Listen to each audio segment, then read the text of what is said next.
अवतार कब कब होते हैं और किस किस रूप में होते हैं। तो श्री सूत जी कहते हैं कि ऋषियों 14 मनमंत्र है।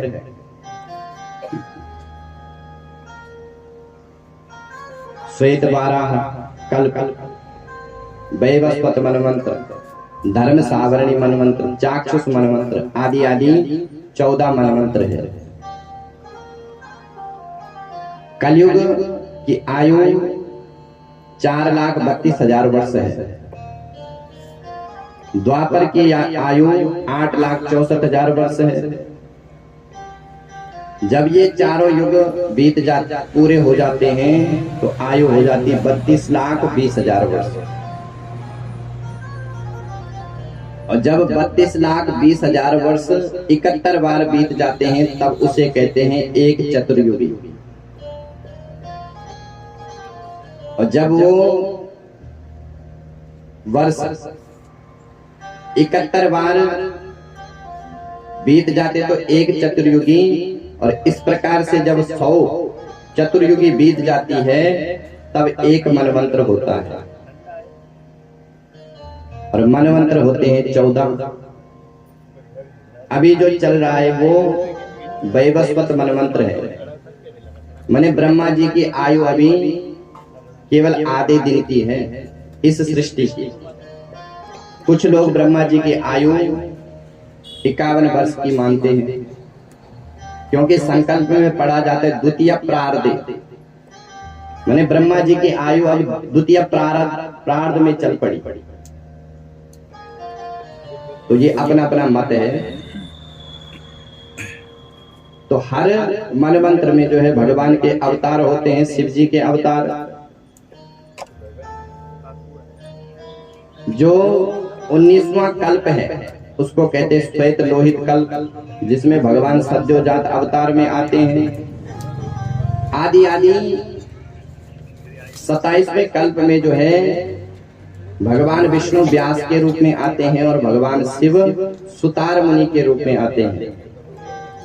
अष्टावशे द्वापरे तु पराशर सुतो हरि यदा भविष्यन्ते व्यासा नाम्ना द्वैपायन प्रभु।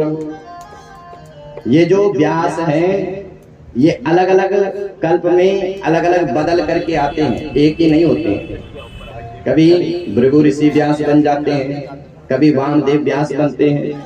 पर ये जो हमारा श्वेत वाराह कल्प है इसमें पाराशर पुत्र द्वैपायन भगवान विष्णु के अंश के रूप में व्यास है और भगवान शिव सुतार मुनि के रूप में विराजमान है। एक कल्प में भगवान शिव ने नंदी बनकर के अवतार धारण किया शिलाद के पुत्र के रूप में। सौनक जी ने प्रश्न किया तो विस्तार से बताया कि हे ऋषियों, एक बार शिलाद मुनि के मन में आया कि मेरा भी कोई पुत्र हो। शिलाद मुनि ब्रह्मचारी हैं, जंगल में रहने वाले हैं। तो उनके मन में आया कि मेरा भी कोई अयोनिज पुत्र हो। तो शिलाद मुनि ने इंद्र की तपस्या करी। इंद्र प्रकट हुए तो इंद्र से आशीर्वाद मांगा शिलाद मुनि ने कि महाराज मेरे को अयोनिज पुत्र दो। इंद्र ने कहा कि हे मुनिवर, हम आपको योनिज पुत्र तो दे सकते हैं, माने माता के गर्भ से पुत्र तो दे सकते हैं, लेकिन अयोनिज पुत्र हम नहीं दे सकते हैं। अयोनिज पुत्र तो केवल शिव ही दे सकते हैं। अयोनिज इस संसार में केवल 2 पुरुष हुए, एक सुखदेव जी और एक शिलाद नंदन नंदी। इनका जन्म मां के गर्भ से नहीं हुआ। और कन्याओं में एक सीता, द्रौपदी और मंदोदरी, ये अयोनिजा है। इनका जन्म भी मां के गर्भ से नहीं हुआ। तो शिलाद मुनि ने भगवान शिव की आराधना करी आराधाय महादेवा तत्पुत्र व्याम्बिकाम। महादेव की आराधना करी और महादेव ने जो है शिलाद पर कृपा करके एक पुत्र शिलाद को दे दिया। शिवजी प्रसन्न हुए और शिलाद की तपस्या पर संतुष्ट होकर एक सुंदर पुत्र को जन्म दिया। कैसे जन्म दिया? बोले एक बार शिलाद मुनि तब यज्ञ कर रहे थे और यज्ञ करते करते स्वाहा करते करते जो है अचानक हवा चली और उस हवा में जो है एक बालक प्रकट होकर के शिलाद की गोदी में बैठ गया और वो बालक बाल शिव के समान था। जिस प्रकार से भगवान शिव हैं उसी प्रकार से उसका भी स्वरूप था उस बालक का। जैसे बालक को देखा तो शिलाद को अपने पुत्र को प्रणाम करने लग गई। तब पुत्रो भविष्यामि नंदी नामना तयो निजा पिता भविष्यसि मम पितृवा जगता मुनि। त्रिशूल आदि उस बालक के पास, त्रिशूलायुधम दीप्तम सर्वता रुद्र रूपिणम महानंद भरा प्रीत्या प्रणमया प्रणमानथा। बार बार जब शिलाद अपने पुत्र को प्रणाम करने लग गए तो नंदी ने विचार किया कि मेरे पिता मेरे को प्रणाम कर रहे हैं, तो उसी समय जो है सारे आयुधों को त्याग दिया और एक साधारण से बालक के रूप में परिणित हो गए। अब जब साधारण बालक हुए तो पिता ने अपने पुत्र का जनेऊ संस्कार किया। सांगोपांग जो है वेद का अध्ययन कराया। जब वेद का अध्ययन हुआ, यज्ञोपवीत संस्कार हुआ, तो एक दिन शिलाद के आश्रम में मित्र और वरुण आए। दो अश्विनी कुमार मित्र और वरुण। जब वो दोनों आए तो शिलाद ने उनका खूब स्वागत किया, नंदी ने भी उनकी सेवा करी। अब जब दोनों जाने लगे तो दोनों उदास हो गए। शिलाद ने पूछा कि हे मित्र वरुण, आप उदास क्यों हो रहे हैं? तो मित्र वरुण ने कहा कि हे शिलाद, हमारे मन में एक कष्ट है। कौन सा कष्ट?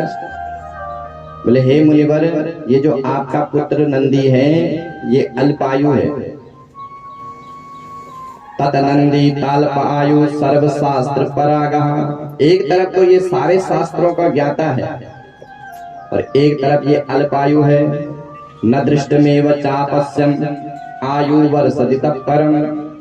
इसकी आयु केवल 6 वर्ष की है। 6 वर्ष के बाद ये मर जाएगा। अब जैसे मित्र वरुण ने ये बात कही तो शिलाद शोक के सागर में डूब गए कि हे भोलेनाथ, मैंने आपकी तपस्या की है और आप मेरे को इस प्रकार का दुख देंगे तो फिर मेरा क्या होगा? अब पिता शोक में है तो नंदी ने देखा। बोले पिताजी आप शोक क्यों कर रहे हैं? तो सारी घटना सुना दी।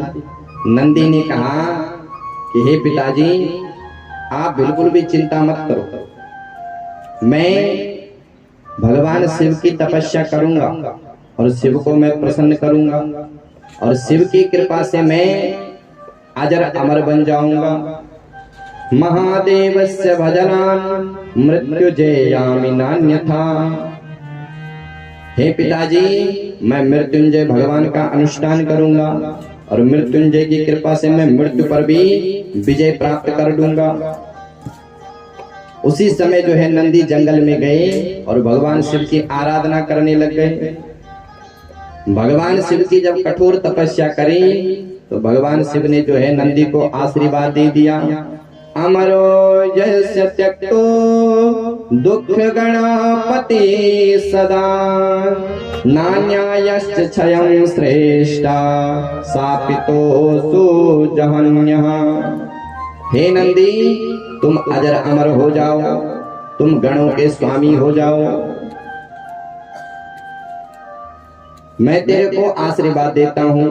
मद्बलम पशवगो नित्यम तुम मेरे समान बलवान हो जाओगे। ममेष्टो भवितान्यथम न जरा न जन्म मृत्योर मत प्रसादात् भवत्यति। हे नंदी, तुम अजर अमर हो जाओगे, तुम्हारा कभी मरण नहीं होगा। उसी समय जो है नंदी भगवान शिव की सवारी बन गए। बोलिए नंदी भगवान की। हो मेरा भोला है भंडारी, करे नंदी की सवारी। भोलेनाथ रे ओ शंकर नाथ रे, ओ मेरा भोला है भंडारी, करे नंदी की सवारी। भोलेनाथ रे ओ शंकर नाथ रे, ओ शंकर नाथ रे। ओ गौरा बोलिए शंकर भगवान की जय। देखो हम लोग जो हैं, हमारे जो इष्ट हैं, हम उनके नाम तो गाएं, उनका भजन गाएं, लेकिन उनके जीवन में जो आजकल के जो कवि हैं, कवि वो होता है जो भगवान के यश का गान करे। लेकिन भगवान को अगर जो भांग पीने वाला बताता है वो कवि नहीं होता है। भगवान शिव ने विष पिया है, भगवान शिव ने भांग नहीं पिया। एक मंत्र आता है वेद में कि बिजंधलो कपर्दिनो विसल्यो बाणवा उता। तो इस मंत्र का अर्थ पहले समझना चाहिए कि इस मंत्र का अर्थ क्या है।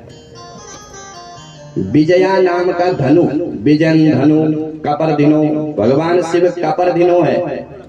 भगवान शिव ने विजया नाम के धनु को उठाया। भांग पत्ती जो है भगवान शिव को चढ़ाई जाती है, लेकिन भगवान शिव ने भांग नहीं पिया। हम लोग अपने सनातन धर्म का इस प्रकार से अपमान नहीं कर सकते हैं। इसलिए जो इस प्रकार के भजन गाते हैं उनका हम लोगों को विरोध करना चाहिए।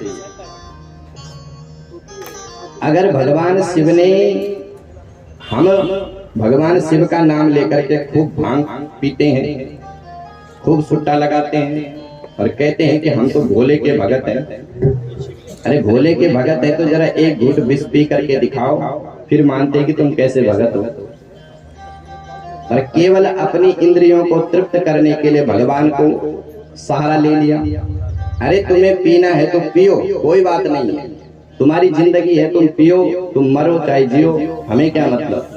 लेकिन हमारे भगवान को अगर बदनाम करोगे तो ये हमको बिल्कुल भी पसंद नहीं है। सनातन धर्म एक ऐसा दिव्य धर्म है कि यहाँ पर इस प्रकार का कहीं पर वर्णन ही नहीं है। लेकिन हम लोगों की ऐसी मनस्थिति हो गई कि जहां हमने देखा कि भीड़ है तो वहीं हम भी घुस जाते हैं, और भीड़ में जब हम घुसते हैं तो हम भाड़ में चले जाते हैं। इसलिए पहले अपने विवेक से विचार करो कि वास्तव में ऐसा है कि नहीं है। इसलिए इस भजन को हम नहीं गाएंगे, हम दूसरा भजन गाएंगे। हो ऐसा डमरू बजाया भोलेनाथ ने, सारा कैलाश पर्वत मगन हो गया। ऐसा डमरू बजाया भोलेनाथ ने, सारा कैलाश पर्वत मगन हो गया। ऐसा डमरू बजाया भोलेनाथ ने, सारा कैलाश पर्वत मगन हो गया। ऐसा डमरू बजाया भोलेनाथ ने, सारा कैलाश पर्वत मगन हो गया। सारा कैलाश पर्वत मगन हो गया। सारा कैलाश पर्वत मगन हो गया। सारा कैलाश पर्वत मगन हो गया। सारा कैलाश पर्वत मगन हो गया। ऐसा डमरू बजाया भोलेनाथ ने, सारा कैलाश पर्वत मगन हो गया। ऐसा डमरू बजाया भोलेनाथ ने, सारा कैलाश पर्वत मगन हो गया।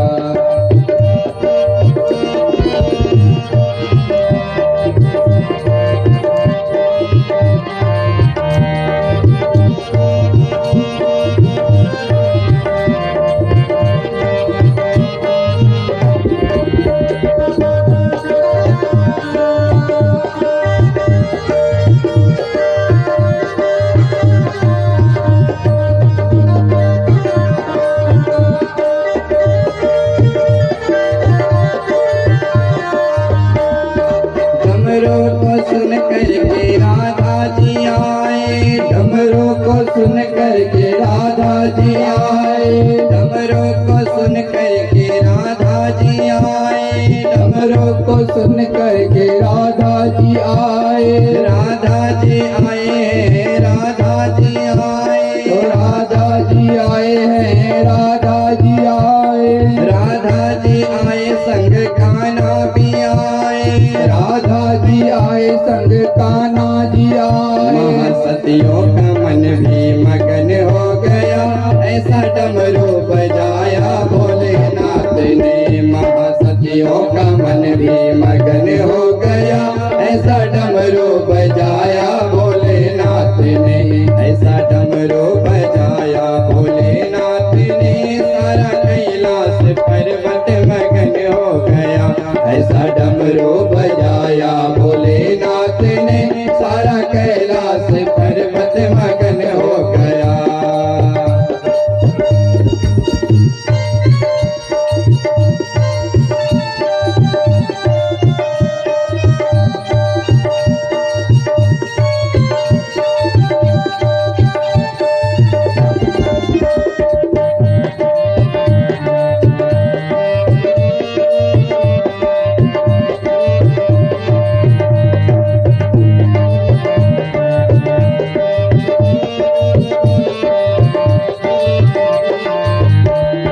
डमरू को सुन करके गणपत चले हैं। डमरू को सुन करके गणपत चले हैं। डमरू को सुन करके गणपत चले हैं। डमरू को सुन करके गणपत चले हैं। गणपत चले, संग नंदी चले हैं। गणपत चले, संग नंदी चले। माँ अम्बे का मन भी मगन हो गया, ऐसा डमरू बजाया भोलेनाथ ने। माँ अम्बे का मन भी मगन हो गया, ऐसा डमरू बजाया भोलेनाथ ने। ऐसा डमरू बजाया भोलेनाथ ने, सारा कैलाश पर्वत मगन हो गया।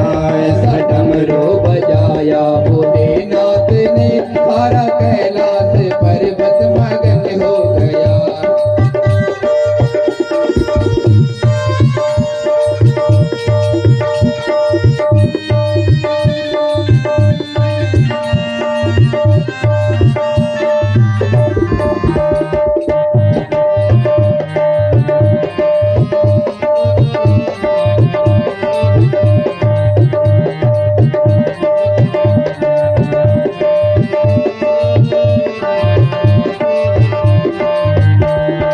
डमरू को सुन करके राम जी आए। डमरू को सुन करके राम जी आए। डमरू को सुन करके राम जी आए। डमरू को सुन करके राम जी आए। राम जी आए, संग लक्ष्मण जी आए। राम जी आए, संग लक्ष्मण जी आए। मैया सीता का मन भी मगन हो गया, ऐसा डमरू बजाया भोलेनाथ ने। मैया सीता का मन भी मगन हो गया, सारा डमरू बजाया भोलेनाथ ने। ऐसा डमरू बजाया भोलेनाथ ने, सारा कैलाश पर्वत मगन हो गया। ऐसा डमरू बजाया भोलेनाथ ने, सारा कैलाश पर्वत मगन हो गया। सारा कैलाश पर्वत मगन हो गया। सारा कैलाश पर्वत मगन हो गया। बोलिए शंकर भगवान की जय हो। नंदी भगवान की जय हो। तो इस प्रकार से जो है भगवान शिव ने अपना वाहन नंदी को बनाया। भगवान का जो वाहन करें वो भी भगवान ही हो सकते हैं। तो इस प्रकार से आगे अवतारों के बारे में बताया कि एक बार भगवान शिव ने हनुमत अवतार धारण करके भगवान राम की भक्ति स्वीकार करी। एक बार भगवान ने रुद्र अवतार धारण करके काशी में भैरव के रूप में प्रतिष्ठित भगवान हुए। तो आगे अवतारों के बारे में बताया और उसके बाद जो भगवान के 12 ज्योतिर्लिंग है उनके बारे में भी विस्तार से वर्णन किया। तो भगवान शिव की अहेतु की कृपा से हम और आपको ये दिव्य पावन सत्संग प्राप्त हुआ। समय सबका बीतता है, लेकिन वो समय धन्य है जिस समय हम भगवान का भजन और भगवान की कथा का सहारा लेते हैं। धन्य घड़ी जहाँ घड़ी सत्संगा, धन्य जन्म तुझ भगति अभंगा। समय हम लोगों का भी बीत रहा है और समय उन लोगों का भी बीत रहा है जो संसार के काम में लगे हुए हैं। तो ये जो संसार का काम है ये कभी पूरा नहीं होता है। माया के ओ पुजारी, आगे की कुछ खबर है, इस घर से भी बढ़कर दूसरा भी एक घर है। हम लोग इस घर की तो खूब देखभाल करते हैं, खूब सजावट करते हैं। अरे जो हमारा वास्तविक घर है उसकी भी तो हमें साग सैया करनी है, वहां भी तो हमने सुंदरता को बढ़ाना है। तो समय जो है वो सबका बीत रहा है। बहुत गई थोड़ी बची नारायण अवचेत, काल चिड़ैया चुग रही आयु रूपी खेत। काल रूपी चिड़िया जो है हर दिन हमारी आयु रूपी जो खेत है, आयु रूपी जो दाना है उसको चुग रही है धीरे धीरे धीरे धीरे। और एक दिन वो सारा जैसे दाना पूरा हुआ तो फिर हमारा भी इस संसार से नाता खत्म हो जाएगा। तो इस संसार के जो नाते होते हैं वो इसी शरीर के साथ मिलते हैं। बीच ही मिलई और बीच ही छूटई, बीच में ही तो मिलते हैं। हमको क्या पता होता कि जिसके घर हमारा जन्म हो रहा है कि हमारे माता पिता बनेंगे, नहीं पता होता है। हमको क्या पता होता कि जिससे हमारा विवाह हो रहा है ये वही है, पर बीच में मिल जाते हैं और बीच में ही छूट जाते हैं। तो जो बीच में मिल रहा है और बीच में छूट रहा है, ऐसे संसार को क्या पकड़ना? पकड़ना तो उसको है जो अनादिकाल से हमारे साथ में है। ऐसे पथिकों को क्या बरे, मीरा जी कहती है, ऐसे पतियों को क्या बरे जो जन्मे और मर जाए। बरबरियो गोपाल को मरो चुड़रो अमर भे जाए। संबंध भगवान से जोड़ना है। संसार से अगर हमारा संबंध जुड़ गया तो हम बंधन में फंस जाएंगे, नमक तेल के झंझट में हमारा जीवन खत्म हो जाएगा। लेकिन अगर वही संबंध हमने भगवान से जोड़ लिया तो हमारा कल्याण हो जाएगा। और भगवान से जोड़ने का मतलब ये नहीं कि उनको छोड़ दो, उन्हीं में भगवत दृष्टि देखो, उन्हीं की सेवा भगवत दृष्टि से करो। माने उन्हीं में परमेश्वर का दर्शन करो, पति में परमेश्वर का दर्शन करो, छोटे छोटे बच्चों में भगवान कृष्ण का दर्शन करो, माता पिता में भगवान शिव और पार्वती का दर्शन करो। केवल मन मोड़ने वाली बात है। अगर आपने मन मोड़ लिया तो कल्याण हो गया, और मन नहीं मोड़ा तो फिर पुनरपि जननम पुनरपि मरणम जठ पुनरपि जननी जठरे सैनम। बार बार हमारा जन्म होगा और बार बार हम कर्म बंधनों में फंसते रहेंगे। तो भगवान शिव की कृपा से हम लोगों को ये दिव्य समय प्राप्त हुआ है, और इस समय को हमने अपनी सार्थकता और अपने जीवन में अनंत जन्मों के जो पाप हैं, देखो मैं तो कई बार कहता हूं कि जो ऐसे दिव्य सत्संग होते हैं, ऐसी दिव्य कथाएं होती है, ये हमारे अनंत जन्मों की बिगड़ी को बनाने के लिए होते हैं। क्योंकि विष जो होता है वो एक व्यक्ति को मारता है, लेकिन विषय जो होता है वो अनंत जन्मों को विकृत कर देता है। तो आज हम लोगों का सौभाग्य है कि हमारे अनंत जन्मों की जो सौभाग्य है और अनंत जन्म जो हमारे विकृत होने वाले हैं वो सीधे हो गए। और बार बार ऐसी कथाएं सत्संग सुनने से जो है हमारे जो अनंत जन्म है उनकी बिगड़ी बन जाती है, क्योंकि हमारे जीवन में विवेक प्रकट हो जाता है। तो भगवान की कृपा से जो है आप लोगों के दिव्य सहयोग से ये श्री शिव महापुराण की कथा संपन्न हो रही है।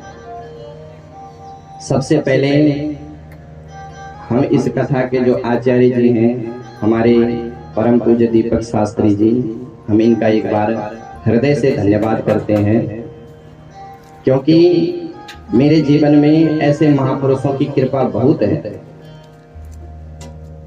और मैं उन लोगों में नहीं हूं जो मैं भूल जाऊं।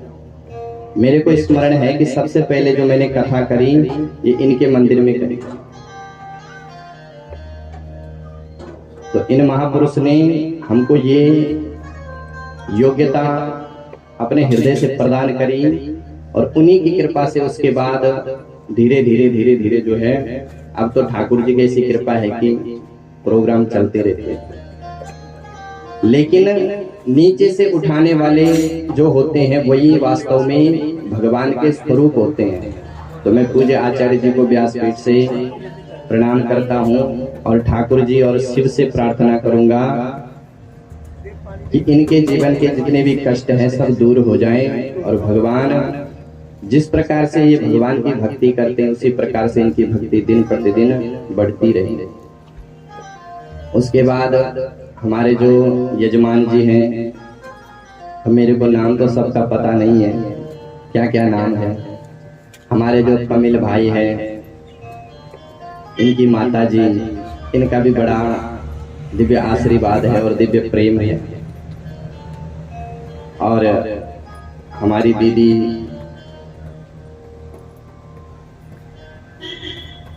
नाम तो मैं भूल जाता हूँ,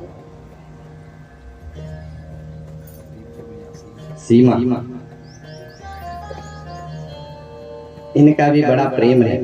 7 दिन तक इनके घर में ऐसा लग रहा है जैसे कल ही हम आए। तो कुछ स्थान ऐसे होते हैं कि वहां पर काटना मुश्किल हो जाता है और कुछ स्थान ऐसे होते हैं कि वहां पर बार बार आने का मन करता है और बार बार रहने का मन करता है। आओ नहीं आदर नहीं, नैनन नहीं स्नेहा, तुलसी तहां न जाइए, चाहे कंचन बरसे में। जिस घर में आव नहीं होता है उस घर में नहीं जाना चाहिए, लेकिन जहां पर दिव्य प्रेम मिले वहां पर बार बार जाओ। तो इन्होंने 7 दिन तक इस प्रकार से हमारे साथ रहे जैसे एक छोटे भाई के साथ रहते हैं। और हमारी जो उनकी बिटिया है, इनका नाम दित्तो है, शायद दित्तो, ऋतु है, दित्तो है, जो भी है सब समझ गए आप। इनका भी बड़ा, इनके जीवन में भी अच्छे संस्कार मिल रहे हैं और ये तो इन पर कृपा है। ये भगवान का गॉड गिफ्ट है। यहाँ पर कथा होती है तो इनके कानों में भी कुछ शब्द पड़ जाते हैं और शब्द पढ़ते हैं तो संस्कार पुष्ट होते हैं। ये जो कथा लोग सुनते हैं ये संस्कारवान लोग ही सुनते हैं। श्रीमद् भागवत के 7वें स्कंद में ऊती का वर्णन है। ऊती कहते हैं संस्कार कि उसी खानदान में हिरण्यकश्यपु का जन्म भी हुआ और उसी खानदान में प्रहलाद का जन्म भी हुआ। लेकिन प्रहलाद के जो संस्कार थे वो भगवान की ओर जा रहे थे और हिरण्यकश्यप का संस्कार दुष्ट प्रकृति का था। तो ये संस्कार होते हैं, ये पूर्व जन्म के हम लोगों को संस्कार मिले हैं जो हम भगवान की कथा श्रवण कर पाते हैं। नहीं तो कुछ लोग ऐसे भी होंगे जो घर में बैठे हैं, उनको कथा अच्छी नहीं लगती है। क्यों अच्छी नहीं लगती? क्योंकि उनको भगवान से प्रेम नहीं है। तो इनका बहुत बहुत धन्यवाद। और हमारे जितने भी यजमान है, अब मैं जहाँ भी कथा करता हूँ तो मेरे को यजमान का भी पता नहीं चलता कि यजमान कौन है, क्या नाम है, न कभी पूछता हूँ। और अंतिम दिन जब उनके बारे में बताता हूँ तो पहले लिख करके मांग लेता हूँ। तो आज मेरे को क्षमा करना, मैं लिखना आपका नाम जो है, वैसे नाम तो पता ही है आप लोगों को, जो भी इस कथा को करवाते हैं सबका हृदय से धन्यवाद। मैं भगवान से प्रार्थना करूंगा कि भगवान भोलेनाथ इन पर खूब कृपा करें और इसी प्रकार से ये हमेशा धर्म कर्म का कार्य करते रहे। उसके बाद हमारे साउंड वाले परम पूज्य भाई साहब, इनकी भी साउंड बड़ी अच्छी है और अच्छी सेवा इन्होंने दी है। तो आप लोगों से प्रार्थना है कि जब भी आपके घर में कोई ऐसे कार्यक्रम हो तो इनको जरूर इनवाइट करना। ये बहुत अच्छा गाते भी हैं और साउंड भी इनकी बड़ी अच्छी है। उसके बाद धन्यवाद हमारे तबला पे बैठे हुए भाई साहब, हमारे अंकित केमनी जी, रुद्रप्रयाग के पंडित हैं और इन्होंने शास्त्रीय आचार्य किया है, तबला बहुत अच्छा बजाते हैं। अब एक बार ताली तो बजाए।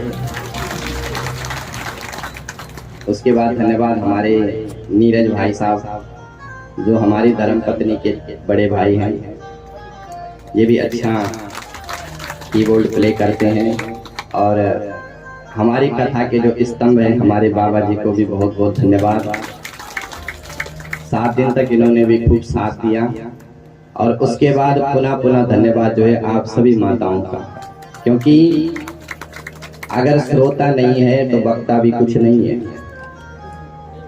मैं जब कई जगह कथा करता हूँ, अगर वहां पर भंडारा ना हो तो महाराज 7वें दिन तो खूब भीड़ होती है और 6 दिन तक कोई आता नहीं है। लेकिन यहाँ पर आप लोगों की माताओं की खूब कृपा है जो शुरू पहले दिन से ही खूब भीड़ लगी। तो आप सभी श्रोताओं को भी मैं व्यासपीठ से प्रार्थना करूंगा कि भगवान आप पर खूब कृपा करें। उसके बाद धन्यवाद आप सभी को, और जितने भी हमारे अतिथिगण आए हुए, हमारे करसाई से हमारे गुरुजी शास्त्री जी पधारे हैं, अशोक शास्त्री जी, और जो भी उनके साथ में उनका सपरिकर जो भी आए हैं, सबको व्यासपीठ से आशीर्वाद और भगवान से कामना है कि सबके जीवन का दुख क्लेश जो है हमारे भगवान मृत्युंजय दूर करे। तो आइए एक बार शिव का स्मरण और उसके बाद आरती। बोलिए शंकर भगवान की।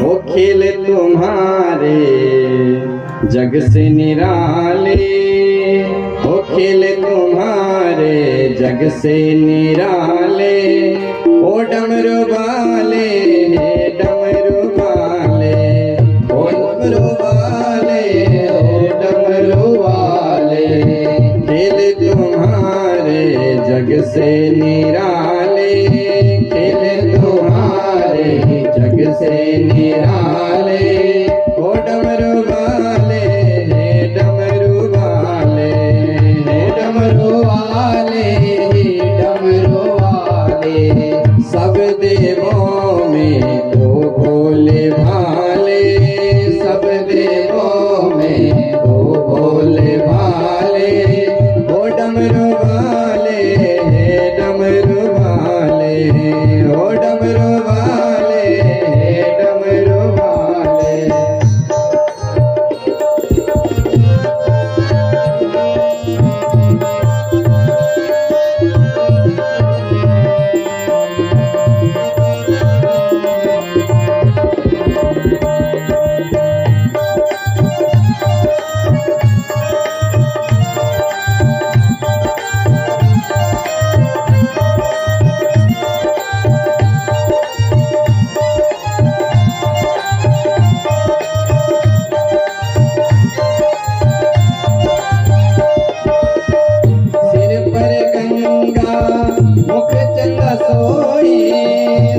पर गंगा चंदा सोए, गौरी गणपत मन को मोहे, गौरी गणपत मन को मोहे। सिर गंगा मुख चंदा सोए, सिर गंगा मुख चंदा सोए, गौरी गणपत मन को मोहे, गौरी गणपत मन को मोहे। पिए हलाहल विष के प्याले, पिए हलाहल विष के प्याले, ओ डमरू वाले, डमरू वाले, ओ डमरू वाले, डमरू वाले। खेल तुम्हारे जग से निराले, खेल तुम्हारे जग से निराले, ओ डमरू वाले, डमरू वाले, ओ डमरू वाले, डमरू वाले।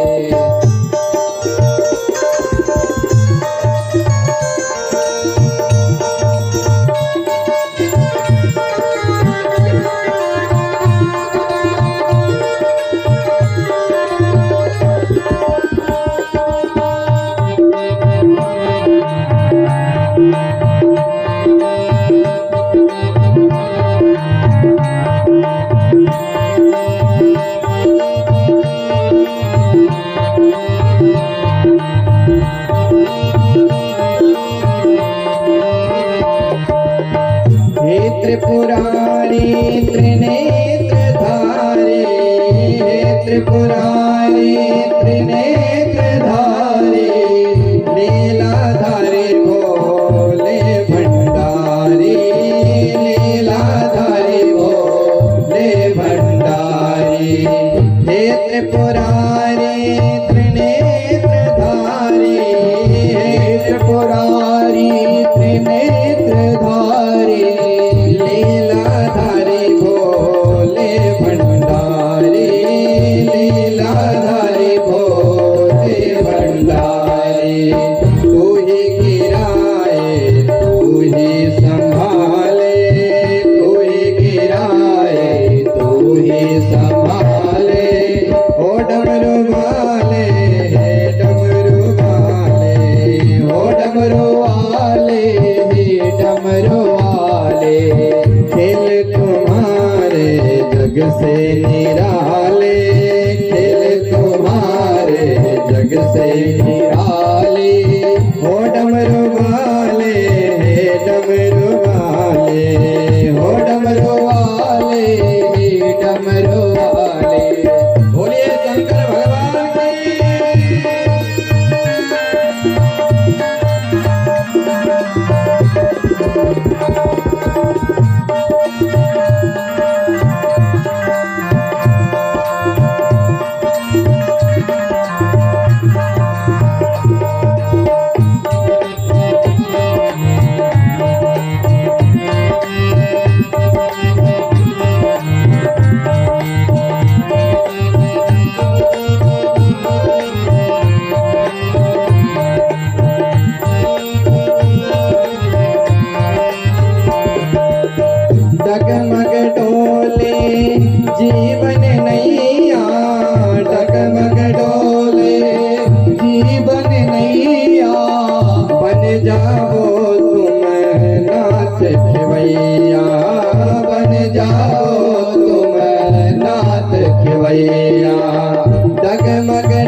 निराले ओ डमरू वाले डमरू वाले ओ डमरू वाले डमरू वाले ओ डमरू वाले डमरू वाले ओ डमरू वाले डमरू वाले ओ डमरू वाले डमरू वाले ओ डमरू वाले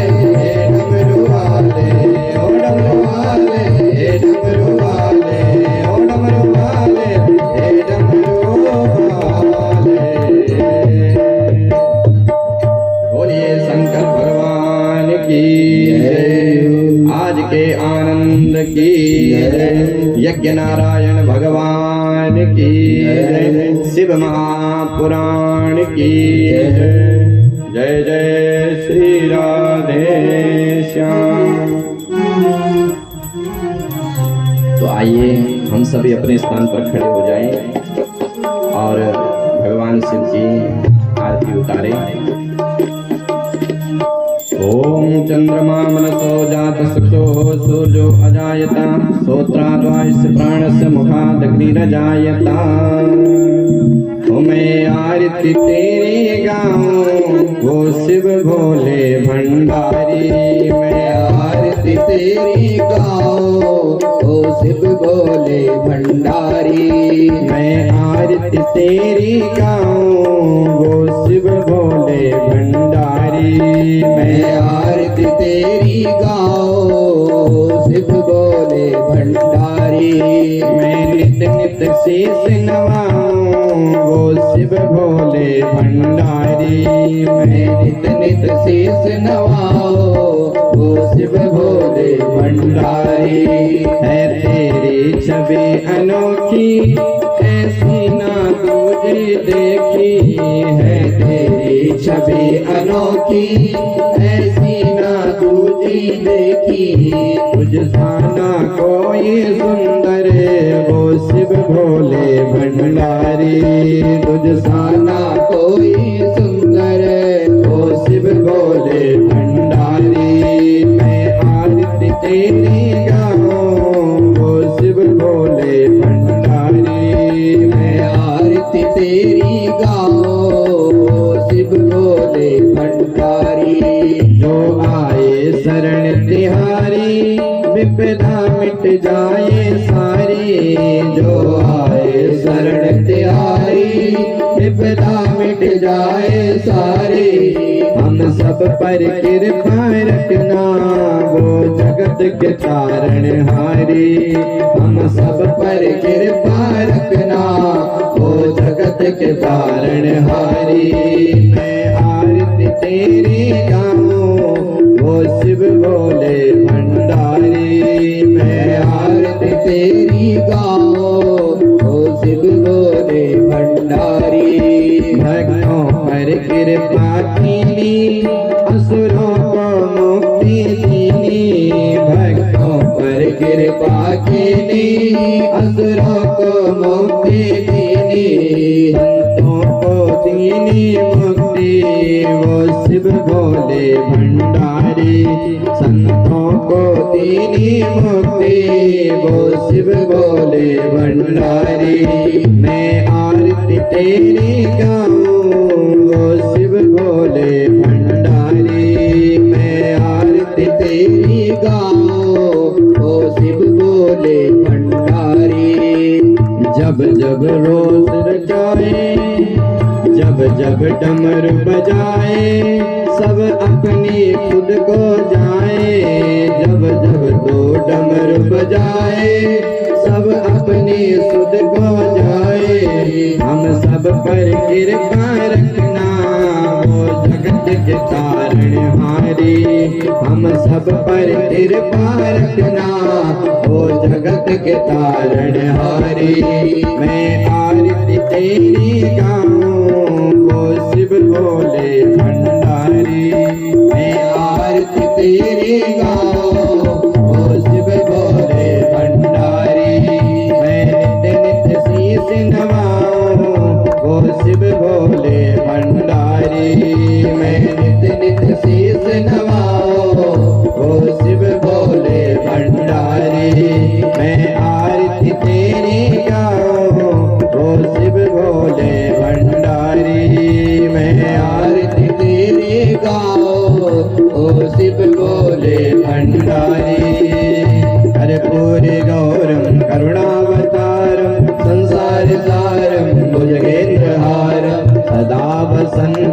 हृदयारविन्दे भवं भवानी सहितं नमामि।